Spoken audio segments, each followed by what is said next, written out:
UTIs are not just like a normal headache. I mean, if you have a UTI, you have this crazy burning sensation in your bladder, which you cannot ignore. You need to go peeing all the time. It hurts so badly when you pee. It has a massive effect also on your daily life, on your relationships, on the way you eat, because it's such a stressful experience as well. Obviously, you're kind of like traumatized. So actually 70% of women who have these recurrent infections also have depression. Clinicians are aware that UTIs are a problem, that they're becoming more and more difficult to treat, that people have to be more hospitalized. A lot of women take these probiotic supplements. They need to pass a lot of metabolic barriers in order to arrive at your intimate area. So in terms of vaginal health, you want to have the gram-positive bacteria, which live in your intimate area in your vagina.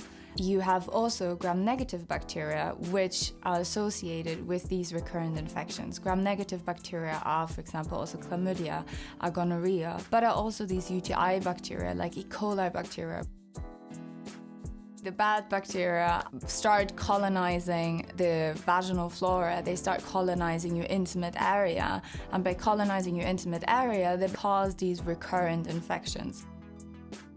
Because you end up in the cycle of constantly getting these infections, constantly taking these antibiotics, is that you destroy your natural protective barrier for your bladder, which then reinforces and promotes even these infections even more. So antibiotics are really bad because they're basically like an atomic bomb.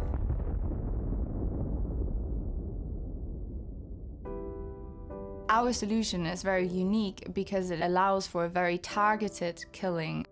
This organism that we have identified selectively kills these gram-negative bad bacteria, while it does not harm in any way the gram-positive ones. So for me, it was really important that patients can help themselves, and it gives the power and the control back to the patients to take care of their intimate health and to be in control about it, and to have this solution, this cream, easily accessible for these UTI patients to buy it over the counter. We started building this community also to educate UTI patients, and it's great to have these women reaching out to us to also work on our products and try to develop their best product possible. A lot of women are actively searching for a solution, so I think they feel really, really happy that someone is actually doing this, and then someone is doing it that also understands them and knows how it feels and knows how it impacts them as well. I hope that you can join us to support Brightcure, to promote a healthy vaginal flora, raise awareness for these UTI patients, and stop the suffering of millions of women around the world.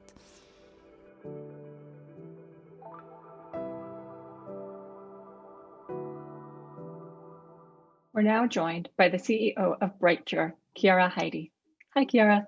Hi, Julie. Hi, everyone.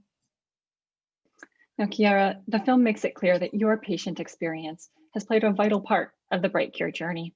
And it's very important to you to empower women to take their healthcare into their hands and have this be a product that they have access to. So let's start by talking about how this product will be sold and how regulations have played a part in this path.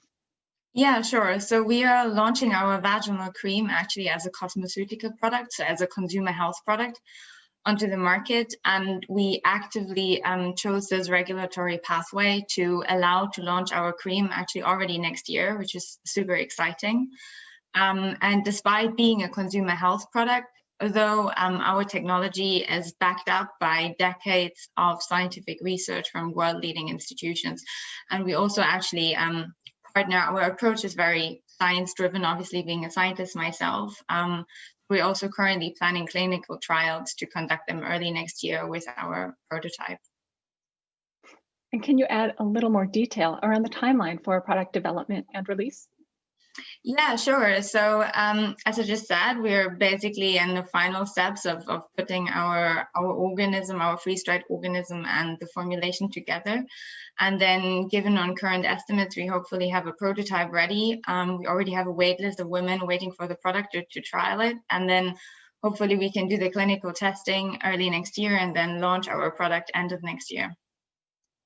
And what is the market size, either in Europe or in the US, where you plan to launch your product? Yeah, so I mean, it's a huge market. Every second woman, as we saw in the video, is suffering from UTIs, and the total UTI costs globally are 8.6 billion every year. In UK, the healthcare services spend $500 million only on treating the emergency admissions. So it's a huge market, and it's a growing market because these UTI bacteria are becoming more and more difficult to treat. And in that film, we saw a couple of graphs which represent the scientific progress that you've made, but maybe you can accentuate and add some detail to the milestones that you've made in the IndieBio program. Yeah, we're actually really, really proud of our team because we made quite a lot of progress, which is really exciting.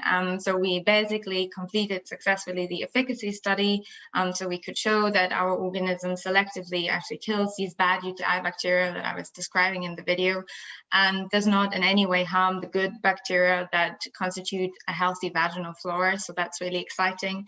We were also working on the manufacturing, so we developed a freeze-drying technology. We can see that our organism is very stable in powder form, where we can reconstitute it and activate it. And now we're basically in the final preparations for getting our prototype ready. So designing the formulation, finalizing the formulation to then basically put both building blocks together. Wonderful. Well, thank you so much, Chiara, for taking time to answer some questions today. Sure. Thank you so much for having me.